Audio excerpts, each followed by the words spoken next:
आना हुआ है, क्या मामला है, किस उपलक्ष्य में आना हुआ आपका? जी हम घर पे आए हैं, हमारे बड़े भाई हैं अपने भाई, और उनके यहाँ पर आना हुआ और बड़ा अच्छा लगा यहाँ पे सबसे मिलकर। तो बस पारिवारिक दौरा।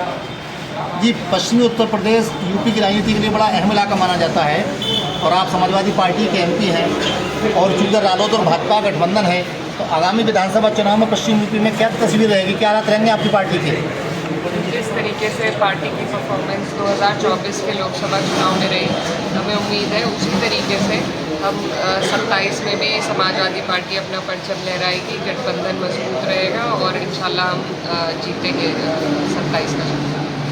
सांसद जी, महिला सशक्तिकरण पर आप क्या कहना चाहिए? जैसे आप सांसद हुई और कहीं ना कहीं आपने अपने तौर पे महिलाओं की आवाज़ को बुलंद किया, क्या लगता है भविष्य में भी ऐसी चीज़ें बढ़ेंगी? जी बिल्कुल, हमारी कोशिश है कि ज़्यादा से ज़्यादा महिलाएं आएँ। एक जो 33% इन्होंने रिजर्वेशन का बिल पास किया है, वो धरातल पर उतरना बेहद ज़रूरी है, क्योंकि हमें लीडरशिप देने की ज़रूरत है महिलाओं को कि वो अपनी आवाज़ खुद उठा सके। अब वो वक्त चला गया कि उनकी आवाज़ कोई और उठाए, तो हमारी यही सरकार से मांग है कि जो उन्होंने कानून पास किया है उसको धरातल पर उतारे, जल्द से जल्द उसे इम्प्लीमेंट करें। 2027 को लेकर के राजनीतिक भूमिका और बताइए अपनी।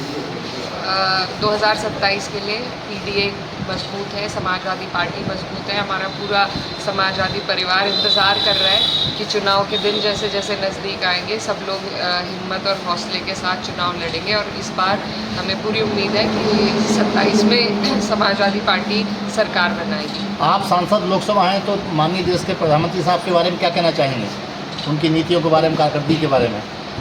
जी मैं क्या कहना चाहूँगी, वो तो सारी दुनिया देख रही है, जान रही है किस तरीके से हमारी फॉरेन पॉलिसी में भी हम फेल हो रहे हैं, हमारी इकोनॉमी में भी हम फेल हो रहे हैं, और गुर्बत और जो बेरोज़गारी है वो किस तरीके से बढ़ रही है, युवा आज बेरोज़गार घूम रहा है। तो ये सारी चीज़ें हैं जिन पर अपने देश हित के लिए सोचने की सभी को ज़रूरत है, खासतौर पर मौजूदा सरकार। सांसद जी, एक सवाल और लूँगा आपसे। आजकल जैसे नफ़रत की सियासत पे बहुत ज़्यादा जोर है और आपको भी उस तरह से चीज़ें पीछे देखने को मिली, काफ़ी टारगेट किया गया था, तो नफ़रत की सियासत की इस वानगी पर आपका अपना क्या पक्ष है? देखिए, ये दस्तूर ऊपर से चलता है और सरकार के ज़रिए से, उनके सहारे से ये दस्तूर चलाया जा रहा है और ये बहुत अफसोसजनक है, हमारे लिए दिल दुखता है कि वो जो हमारा हिंदुस्तान हुआ करता था आज से 10-15 साल पहले, आज हालात बदल गए हैं कि पड़ोसी से नाराज़ है, नफ़रत की भावनाएं लेके लोग जी रहे हैं। तो ये इसमें कहीं ना कहीं जो सोसाइटी पर जो प्रभाव पड़ता है सरकार की पॉलिसीज़ का, उनकी नीयत का, वो देखने को मिल रहा है और इन्होंने हमें बहुत पीछे धकेल दिया है। बहुत टाइम लगेगा हमें इन हालातों से उभरने में, लेकिन उम्मीद है हमें कि उम्मीद पे दुनिया कायम है और अगला जो हमारा वक्त आएगा वो बेहतर होगा। मैम, सांसद बनने के बाद में आप जो है काफ़ी टाइम बाद बिलारी पहुंची हैं अपने भाई नाहिद हसन जी के साथ, तो आपको कैसा लग रहा है बिलारी आके आपको? बहुत अच्छा लग रहा है। हमारे बड़े भाई यहाँ से विधायक हैं, फ़हीम भाई जी, इनके साथ हम यहाँ पर घूमे और बहुत अच्छा लगा सभी लोगों से मिलकर, और उम्मीद है कि जिस तरीके से समाजवादी लगातार इस क्षेत्र में जीतती आई है, आगे भी जीतेगी। माइनॉरिटी वर्ग को लेकर उत्तर प्रदेश सरकार की पॉलिसी और नीति और रवैये के बारे में आप क्या कहना चाहेंगी? जी देखिए, बिल्कुल हमारे ऊपर तो बुलडोज़र का राज चल रहा है और आज ये हालात बना दिए गए हैं कि डर डर के सब जी रहे हैं कि कब किसके घर पे बिना बात मुकदमे आ जाएंगे, बिना बात बुलडोज़र चल जाएगा।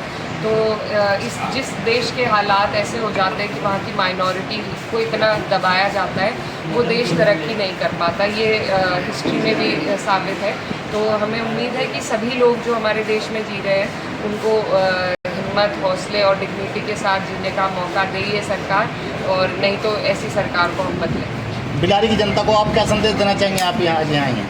मेरा यही संदेश है कि जिस तरीके से अमन भाईचारे के साथ देश के लोगों को जीना चाहिए, यहाँ के लोग उस तरीके से अपने भाईचारे को कायम रखें, आगे बढ़ें और जैसे उन्होंने आज तक यहाँ पर समाजवादी का झंडा बुलंद रखा, आगे भी बुलंद रखें। ठीक, बहुत शुक्रिया।